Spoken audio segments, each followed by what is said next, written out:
Welcome to leg 13 of the Great Loop aboard the Perch. This is our cruising info video, and today we're going from Charleston, South Carolina, through some of the popular barrier islands and beaches, and on up to Georgetown, South Carolina. So after a visit for a few days in our home port, we moved the Perch out of her home marina of Ripley Light Yacht Club and headed out onto the Ashley River. Sun was rising over the Charleston Peninsula, which was a beautiful sight, and we cruised on past the Mega Dock, which is a Charleston city marina, a safe harbor marina that is popular for a lot of transients. We passed by the beautiful mansions on the Ashley River waterfront of the Charleston Peninsula, and the medical district was in the background there.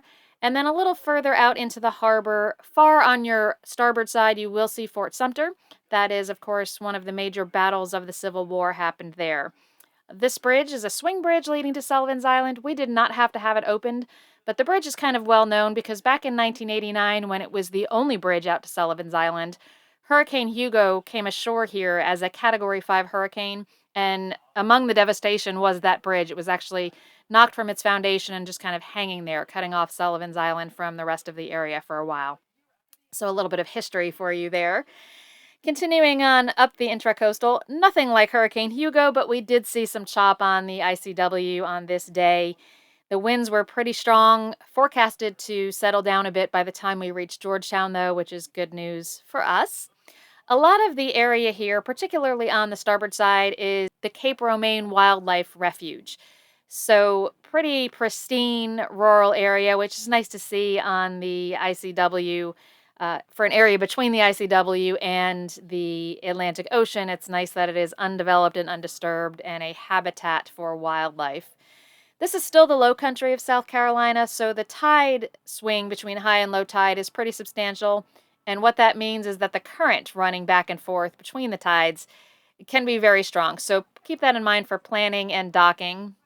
That little kind of turn to the port that you just saw there is how you would get to Leland Oil Company. They are a fine stop if you need some fuel or to tie up just for the night. So as I was saying, very tidal area, very strong currents. Plan for that when anchoring or docking.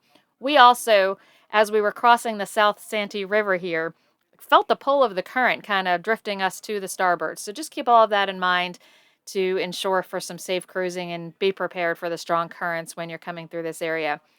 This next interesting thing on the water right here is actually a floating swing bridge. So it looks almost like a boat, but the way this works is it floats out on kind of a pin. It turns out, connects the two sides of the river, and that allows vehicles to cross to the AGLCA Wildlife Center.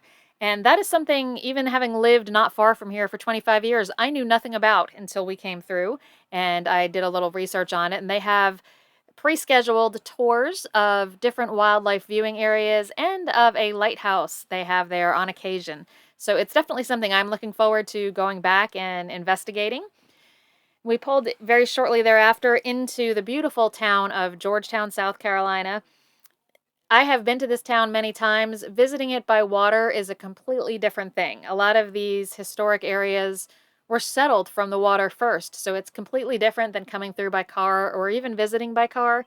The historic waterfront district here is really something beautiful to see, so stop by there on your Great Loop, but you can also check out my Great Loop lifestyle video on Georgetown, which I'll be releasing in the next day or two.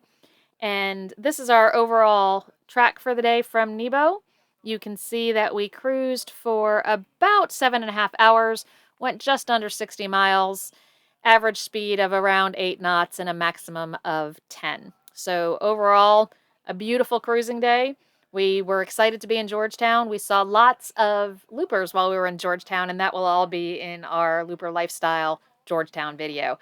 So we'll be back soon with our next leg, which will take us from Georgetown to just north of Myrtle Beach, South Carolina. Thanks for watching. See you soon.